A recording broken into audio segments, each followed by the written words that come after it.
Hello students, this is Anshu from Atech academy. आज का हमारा टॉपिक है एक्सपोनेंट एंड पावर्स। ये अभी हम इंट्रोडक्शन करेंगे एक्सपोनेंट एंड पावर्स की। अगर आपने इस इंट्रोडक्शन को समझ लिया तो आप एक्सपोनेंट एंड पावर्स को स्टार्ट करने में बहुत इजीली स्टार्ट करेंगे, आराम से एक्सरसाइज करेंगे। बस एक बार कंसेप्ट समझ लीजिए क्या होता है ये एक्सपोनेंट एंड पावर्स। देखो, किसी भी नंबर को जब हम ऐसे लिखते हैं 2 raised to the power 4,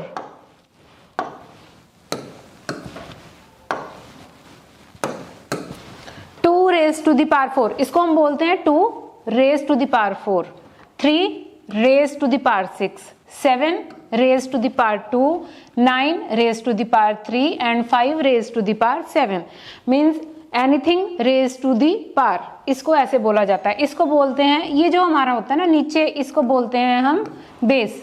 ये है हमारे पास बेस। और एक्सपोनेंट क्या है? ये जो पावर्स हैं हमारे पास, इसको हम बोलते हैं एक्सपोनेंट। और इसको क्या बोलते हैं? और बोलते हैं इसे इंडेक्स,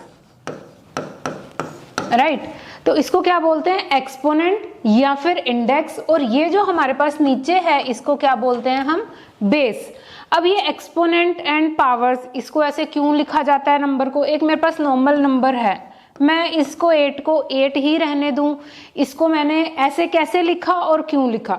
देखो, 8 को मैं ऐसे लिख सकती हूँ 2 इंटू 2 इंटू 2, 2 2 जा 4, 4 2 जा 8। 8 को मैंने लिखा 3 टाइम्स।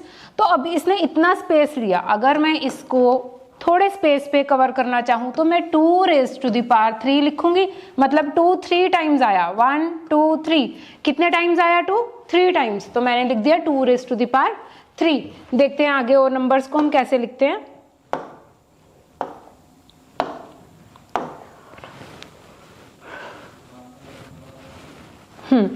अब हम सबसे पहले 8 को लिखते हैं। देखिए 8 को हम कैसे लिखेंगे? 2 इंटू 2 इंटू 2। ये आपको मालूम है, 2 को 3 टाइम्स मल्टीप्लाई करते हैं तो 8 आता है। 2 raised to the power 3। 125, 5 multiply by 5 multiply by 5, 5 5 जा 25, 25 5 जा 125। So we can write it as 5 raised to the power 3, 5 raised to the power 3। 64 को आप लिखोगे 4 इंटू 4 इंटू 4, 4 4 जा 16, 16 4 जा 64। So you can write it as 4 raised to the power 3।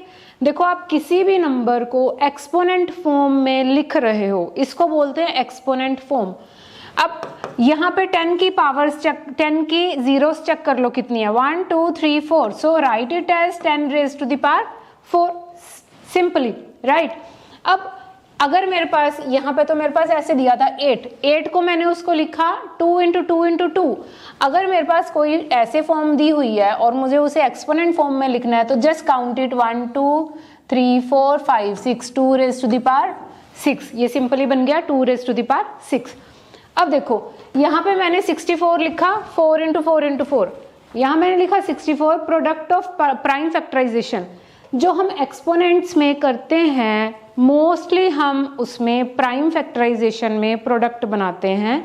So that means 64 की जब मैं प्राइम फैक्टराइजेशन करूंगी तो मैं कैसे करूंगी? 64 के प्राइम फैक्टर्स ढूंढो, क्या आएगा देखें।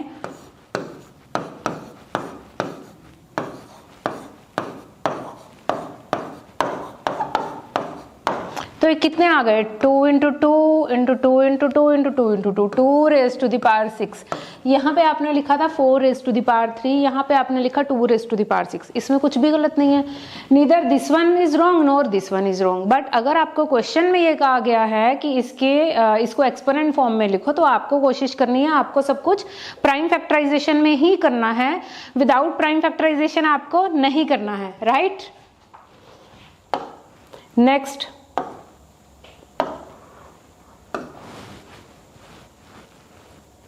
अब अगर आपको किसी भी नंबर का प्राइम फैक्टराइजेशन करना है तो आपको सबसे पहले पता होना चाहिए कि प्राइम फैक्टर्स होते क्या हैं। प्राइम फैक्टर्स क्या होते हैं ये पता होना बहुत ज़रूरी है आपको। अब आप 64 का जब आपने किया तो आपने 2 से डिवाइड किया, आपको पता था 2 प्राइम फैक्टर है। आप 8 से भी कर सकते थे, बट आपको मालूम है कि 2 इज अ प्राइम फैक्टर। तो प्राइम फैक्टर की मैं एक बार डेफिनेशन दोबारा से आपको बता देती हूँ, सो दैट कि आपको कंफ्यूजन ना रहे कोई भी प्राइम फैक्टर्स की। क्या होते हैं prime factors? A number having exactly 2 factors 1 and itself। कोई भी ऐसा नंबर जिसके सिर्फ 2 फैक्टर हैं, या तो वो खुद है या 1 है, जैसे कि 2 को या तो 1 डिवाइड करता है या वो खुद डिवाइड अपने आप को खुद करता है। 3 या तो 1 से डिवाइड होता है या खुद से डिवाइड होता है। 5 या तो 1 से डिवाइड होता है या खुद से डिवाइड होता है। दैट मीन्स 2 3 5 7, ये तो मुझे पता था। अब मैं नेक्स्ट 11 पे आती हूँ।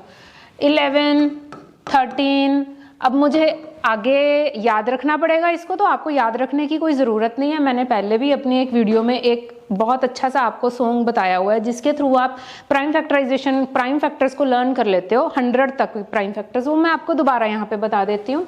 2 3 5 7 तो आपको मालूम ही है। अब 1 3 7 9, ये 4 लेटर्स हैं जो आपको अपने, ये 4 डिजिट्स हैं जो आपको अपने सॉन्ग में याद रखने हैं, बस और कुछ नहीं करना। क्या करोगे आप? 3 9 1 7,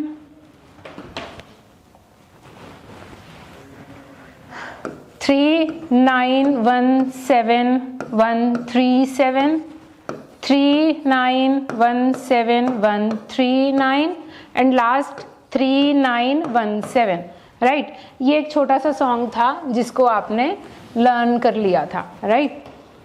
तो इसको हम दोबारा यहाँ लिख देते हैं 3 9 1 7। बस अब आपने लास्ट नंबर से स्टार्ट करना है, 9 से। राइट हेयर 9 और इसको बस क्रॉस कर दो। Right here 8, then 7 6 5 4 3 2 1। ये आपके 1 से लेकर 100 तक के प्राइम नंबर्स हो गए। आपको ये पता चल गया कि प्राइम नंबर्स कौन से होते हैं और किससे आपको किसी भी नंबर को डिवाइड करना है प्राइम फैक्टराइजेशन फाइंड करने के लिए,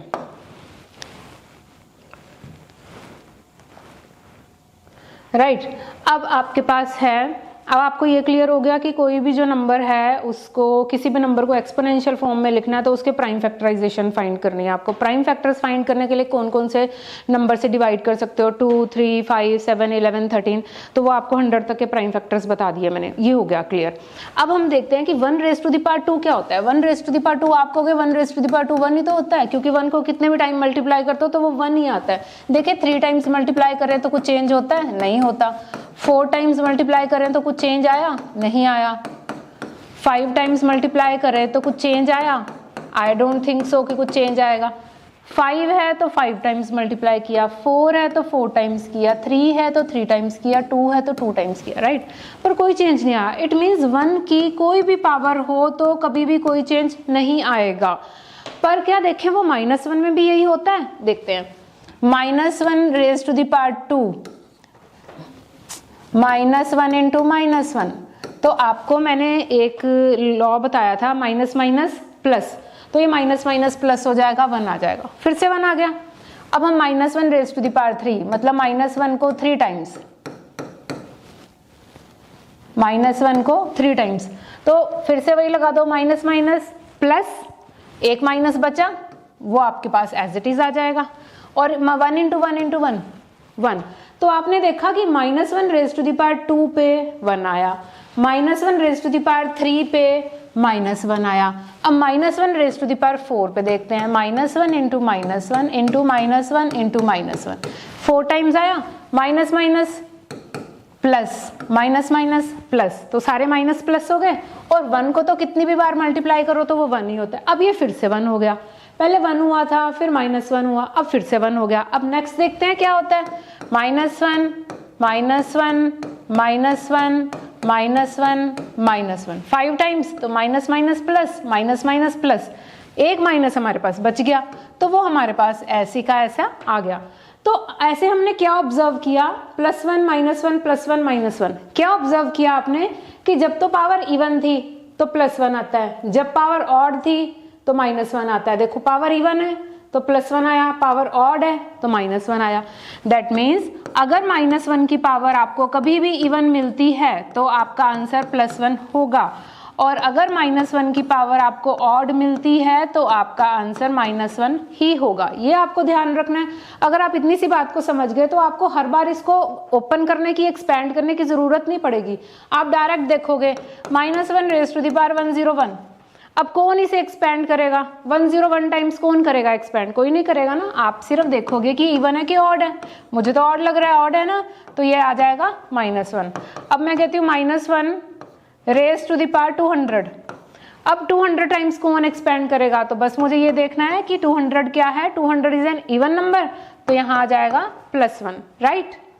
नेक्स्ट देखते हैं।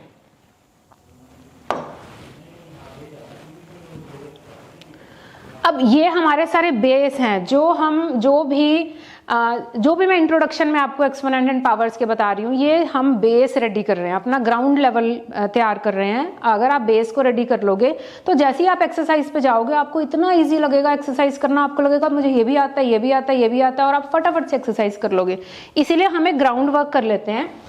हमें ये भी पता होना बहुत ज़रूरी है कि 1 रेज़ टू द पावर, ये स्क्वायर्स एंड क्यूब्स पता होने बहुत ज़रूरी हैं। तो स्क्वायर मीन्स 1 × 1 1, 2 स्क्वायर, अब आपको थोड़ा सा इजी हो गया ना, 2 square 2 × 2, that means it is 4, 3 square 3 × 3 this is 9, 4 square 4 × 4 this is 16। ऐसे ही अगर किसी भी चीज़ के ऊपर स्क्वायर लिखा है आपको 2 टाइम्स मल्टीप्लाई करना है, और अगर किसी भी चीज़ के ऊपर 3 लिखा हुआ है, क्यूब लिखा है, तो आपको 3 टाइम्स मल्टीप्लाई करना है, राइट। तो 5 स्क्वायर 25, ये मैं आपको इसीलिए बता रही हूँ कि आपको ये लर्न करना है, इसको आपने लर्न कर लेना है, तभी आपको ये एक्सरसाइज में काम करेगा। और मैं आपको इसका एग्जाम्पल दूंगी कैसे ये आपको हेल्पफुल होगा। 6 square 36, 7 square 49, 8 square 64, 9 square 81, 10 square 100, right. Learn हो गया, very good. 1 cube 1, 2 cube 8, 3 cube 27, 4 cube 64, 5 cube 125, 6 cube 216, 7 cube 3 4 3, 8 cube 5 1 2, 9 cube 7 2 9 and 10 cube 1000। हो गया लर्न, वेरी गुड। चलें आगे। अब देखते हैं आपने जो लर्न किया है उसका बेनिफिट आपको क्या होने वाला है। देखें आपको क्या बेनिफिट होता है आपकी लर्निंग का। 512 का मुझे प्राइम फैक्टराइजेशन करना है और एक्सपोनेंशियल फॉर्म में लिखना है, तो मैं क्या करूंगी? ऑब्वियसली सबको पता है मैं यही करूंगी, प्राइम फैक्टराइजेशन।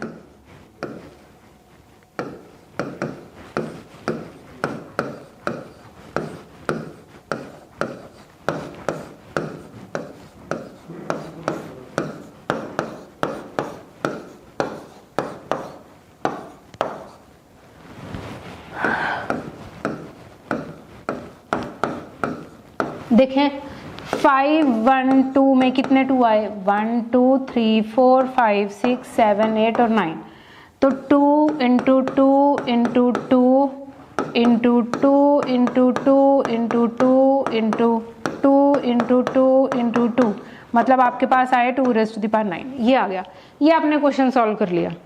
इसी क्वेश्चन को अब मैंने आपको क्यूब्स लर्न कराए थे, तो देखते हैं उसका बेनिफिट क्या होने वाला है आपको। 512 मैंने आपको क्यूब में लर्न करवाया 8 क्यूब 512, 8 × 8 × 8। अब एक स्टूडेंट है जिसने ये इस फॉर्म में किया, ठीक है, एक ने इसको ऐसे कर लिया 8 × 8 × 8। 8 आपको मालूम है क्या होता है? 2 × 2 × 2, नेक्स्ट वाला 8 2 × 2 × 2 और नेक्स्ट 8 2 × 2 × 2, तो क्या आया आपके पास? 2 रेज़ टू द पावर 9। तो ये भी आपके पास 2 रेज़ टू द पावर 9 आया, वो भी आपके पास 2 रेज़ टू द पावर 9 आया। तो यहाँ आपको बेनिफिट किस चीज़ का मिला? आपने क्यूब्स लर्न किए थे, उसका आपको बेनिफिट मिल गया यहाँ पे, राइट। नेक्स्ट देखते हैं।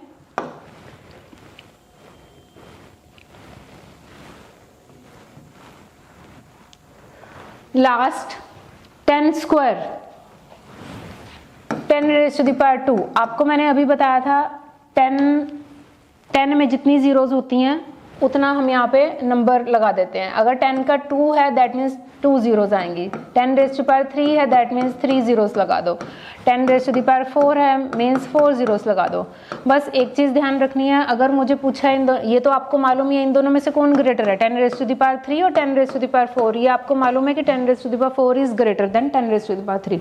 अगर मैंने यहाँ पे लिख दिया 5 × 10 raise to the power 3 and 7 × 10 raise to the power 4 में कौन ग्रेटर है? ऑब्वियसली 5 और 7 से ज़्यादा फर्क नहीं पड़ने वाला है। पावर्स को चेक करो कि this power is greater then this power, तो दिस इज ग्रेटर, राइट तो ये आपका बेस था। इसके बाद हम स्टार्ट करेंगे एक्सरसाइज, और इसमें आपको सब कुछ क्लियर होना बहुत ज़रूरी है। और अभी हम नेक्स्ट वीडियो में हम अपनी एक्सरसाइज स्टार्ट करेंगे 13.1। Thank you so much students.